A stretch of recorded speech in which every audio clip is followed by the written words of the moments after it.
Hello and welcome back to the Tin Barn. I'm Pragmatic Lee, fresh back from a wonderful vacation in southeast Arizona, home based out of Tucson. Uh, just had a wonderful week there. Spent 7 days in Tucson, a Sunday traveling out and a Sunday traveling back, and the 7 days, 6 days in between. Just had a wonderful time. I'll show you a quick little picture here of the welcome committee that we encountered on our first full day on Monday as we were walking a trail through the desert. Yeah, he rattled at us and let us know that we were in his area, and so we just kind of backed up for a minute and took a few pictures, and then had to stay on the trail, either that or get stuck by a bunch of cactus, but we were able to walk around them and get on out of the way. Sign at the beginning of that trail reminded us that the animals, the Gila monsters, the rattlesnakes, the coyotes, javelinas, and whatever, that we were in their territory, and to be on the lookout for them. We did actually see a javelina as well cross the path, the trail right in front of us. Not sure what had happened to him, but he had a broken hind leg and but looked like he was very healthy, was getting along fine, and just casually stopped in the trail, looked at us, and then continued on his way. But again, very enjoyable vacation. While we were out there, and I was constantly posting pictures, of course, on Facebook. But a friend of mine replied to one of those pictures and said, I got a little job for you when you get back, need a little machining work. So today we're going to look at another Hayman project. What he's got is a side-by-side ATV that he does some riding in the mountains of North Carolina and the trails up there.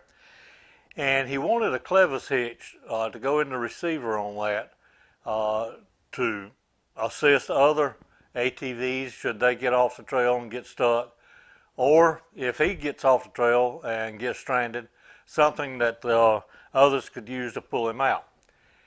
And this is the receiver. It has a clevis on this end, but he tried to put it in the receiver. Well, this is the hitch. He tried to put it in the receiver on his side-by-side, and it simply wouldn't go. He tried it in both of his pickup truck receivers, and it went in fine. And I'm not sure if you can see it, but there's some marks on this side where he was actually able to push it in. The fault is not with this piece. It's the receiver on the side-by-side that's a little bit tight. I don't have it here. He brought this by yesterday, and looking at it and the fact that he has been able to work it in a little bit tells me it's not going to need very much milled off of this to go in. As a matter of fact, I think if we get the powder coat off and just a little bit of the metal, it'll be fine. It's got a very thick powder coating on it. But what I want to do in this video, I'm going to try, let's see, 4 different ways on the 4 different sides here to mill this down. The first one I'm going to use is just a fly cutter I built myself a long time ago that's got an insert tool in it. The second one I want to try is one that a friend of mine gave me a box of stuff a little while back, and had like 2 or 3 or 4 actually fly cutters in them. This is one that's got a ground high-speed steel bit in it, and I don't know much about grinding high-speed steel for fly cutters, but that's a kind of unique grind on that. We're going to try that on one side. Then we're going to try another fly cutter that's got a carbide bit in it. This is just a square carbide bit where we'll be cutting with just one corner there. And finally, this face mill.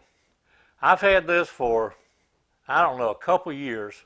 It's an import.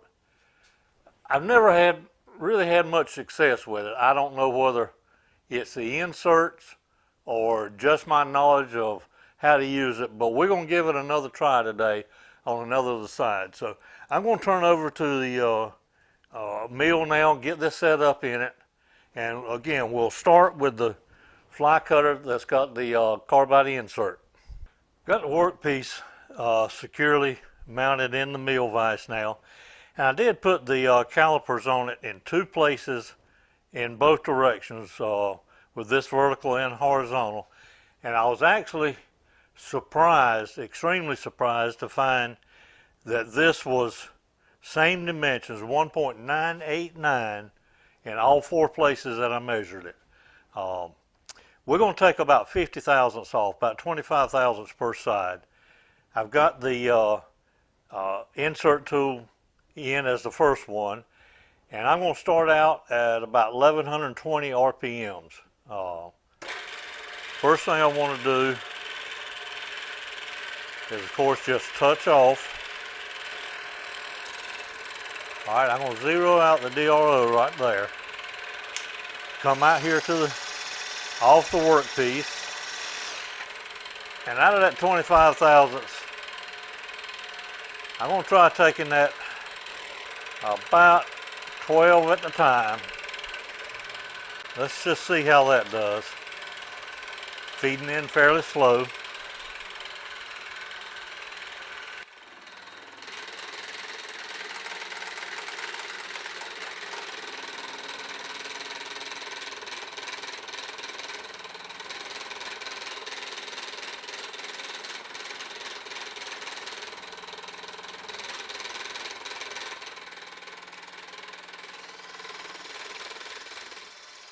All right, I'm going to back out just a second. That looks like it's cutting good. But what I want to do is get the coolant set up on it. I've got my splash curtain back here in the back. As I've said before, the coolant system that I use here in the tin barn is a single system that works on three different machines. So I had to walk by and be sure the valves were shut off on the other machines.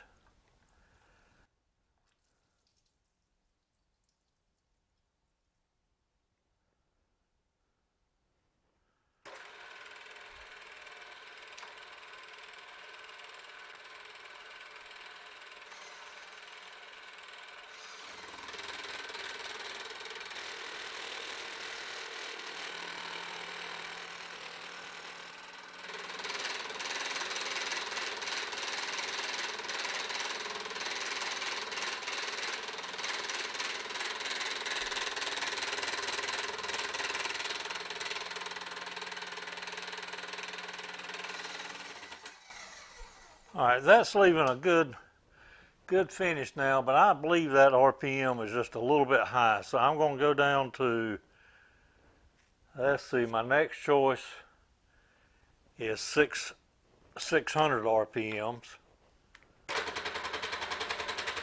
let's try that.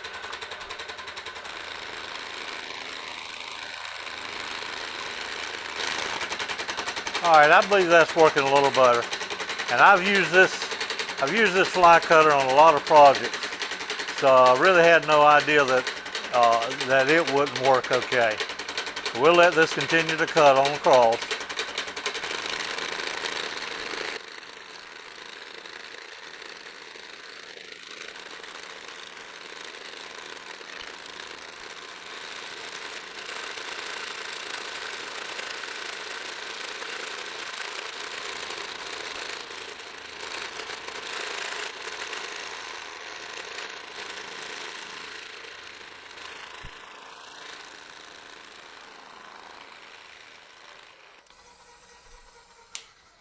All right, there was our first cut.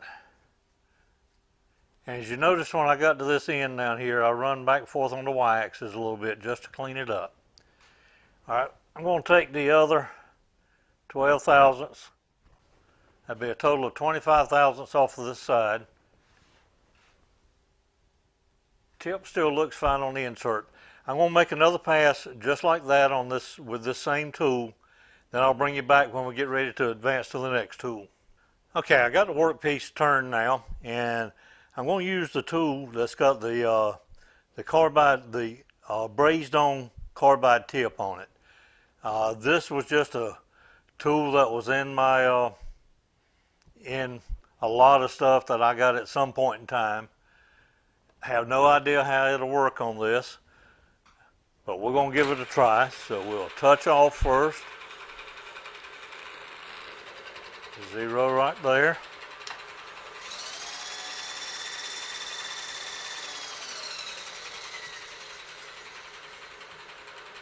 And again, just like before, we'll start with about 12 thousandths to start with.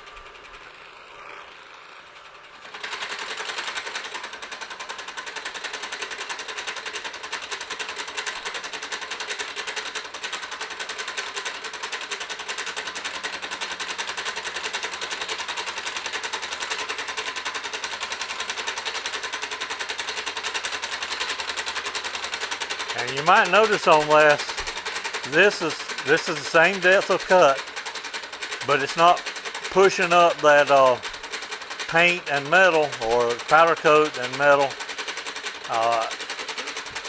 like this tool did. It seems to be making a very good cut.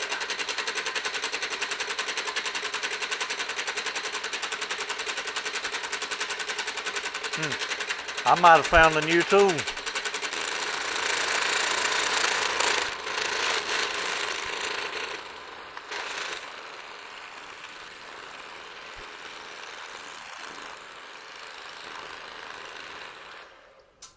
All right, like I say, I may have found a new tool here. That cut very nice. And this is not much. There's a little bit of a radius on this tool down here, but not a whole lot. So let's go on down to our 25 thousandths.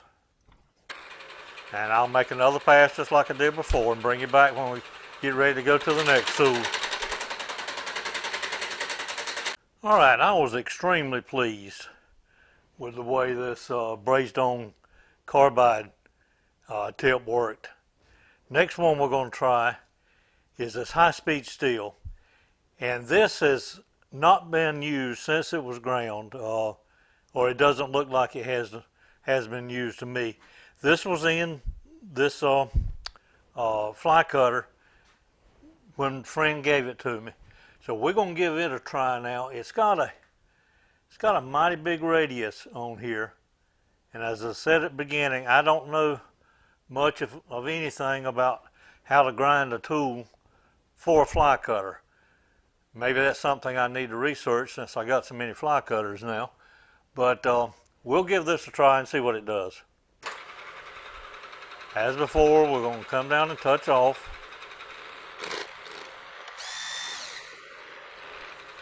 All right, there's our 12 thousandths to start with. Get our coolant primed up again.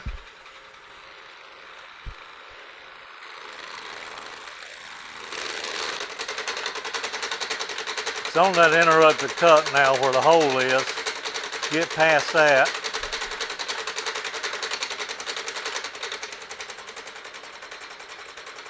And I got to say, that's kicking out some nice chips. Very quiet, much quieter cutting than either of the previous tools have been. Maybe I need to learn more about high-speed steel tools, grinding them. As that is leaving a beautiful finish, and it seems to be cutting with no problems at all.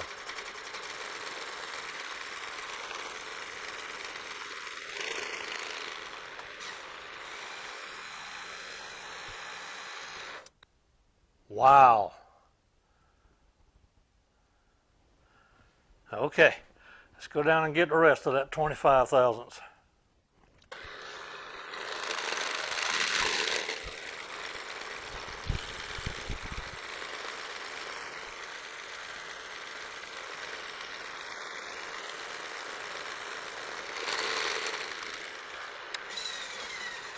I've just recently trimmed my mill, and the back side of the fly cutters is leaving just a little bit of a trace, but it doesn't seem to be cutting anymore on that side. Before trimming, I was out pretty bad. As a matter of fact, when I made this piece in a previous video and used a fly cutter on it, I noticed that my mill appeared to be somewhat out of trim. But folks, I gotta say, I'm impressed with this high-speed steel.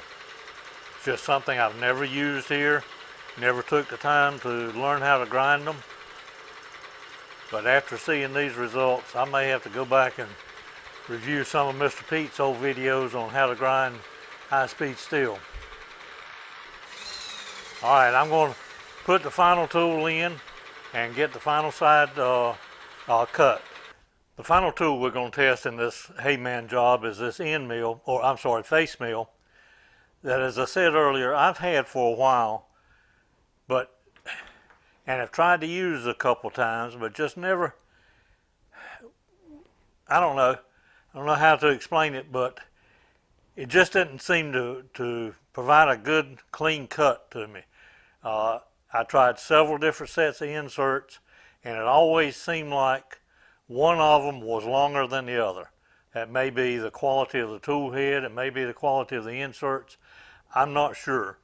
But we're going to give it one more try. I'm going to start at the same 600 RPMs I was using with the fly cutter, and see how that does. If that doesn't work, we'll try a different speed. All right, let's touch off. I really would like for this to work. And I'm not even sure if comparing a face mill to a fly cutter is a legitimate comparison or not.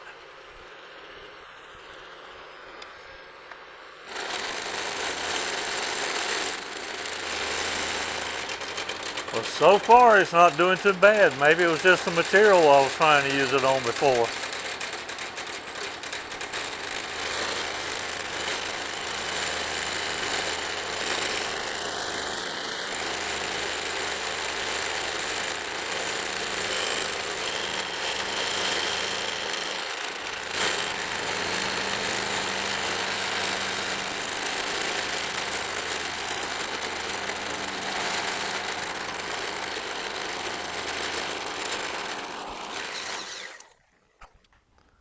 Folks, I'm pleasantly surprised. That has left a beautiful finish on there. I did notice it seemed to cut more on the back stroke, back feed, feeding back through than the fly cutters did. I'm going to get that other 12 thousandths, and then we'll do a little comparison. I'll bring you back after I make this cut here and we get ready to compare the results. All right, let's do a quick little recap of this totally non-scientific experiment here. First off, I got to say that the tool that's always been my go-to for the fly cutter actually left the worst finish of all four of these tools. This one and this Braised Carbide. And I'm pretty sure the reason is the sharp corners on here. I'm guessing I could have probably slowed my speed down some, but I can feel almost like a file finish there. There's nothing sharp about it, but there's definitely ridges. And like I say, if I'd slowed my speed down, my feed way down, these sharper points on these two tools would have probably left a better finish. I was surprised at the face mill that it left a reasonably good finish, almost a mirror finish down here at this end. But for whatever reason, when one end or the other was passing over this hole, it left some ridges in there. It's still smooth. The top is smooth, but there's some ridges in there you can almost catch your fingernail in. By far, The absolutely best finish overall, and even though you're seeing a track here of where both passes didn't go on it, uh, that's just a little bit of difference in the tram of the mill, but I don't feel anything there. Obviously you can see it, but by far the best finish was with this high speed steel with this large radius cutting surface. So as I alluded to while I was cutting this, I think I'm going to take some time. I've got a pretty good stack of high-speed steel bits that I've accumulated over the years. I think I'm going to spend some time and learn how to grind them. Maybe take one of the larger ones and grind a high-speed for this one. I may even have something that would fit this one that I made. But again, the large radius on this high-speed steel left by far the best finish of any of these four tools. Hope you've enjoyed this little hayman job. I'll get this cleaned up, a little deburring on the edges right here. If I get it cleaned up, give my friend a call, have him to come by and pick it up. Come on, folks, you didn't really think I was going to let this go out of my shop looking like that, did you, with all the different styles of grind marks left or milling marks left, especially when I got a surface grinder over there. So I just carried it over, cleaned it up on the surface grinder, and chamfered these edges right here where the pin leads in. As it turns out, to clean up the surfaces from the little gouges at the sharp points left, even to the finer, to the best finish, to clean them up, I didn't have to take more than 3/1000ths off of any particular surface. So I think the tools work good. One more time, I'll say it, the high-speed steel seemed to be the best tool of all with the large radius. Again, take care. Stand by for a few Arizona pictures.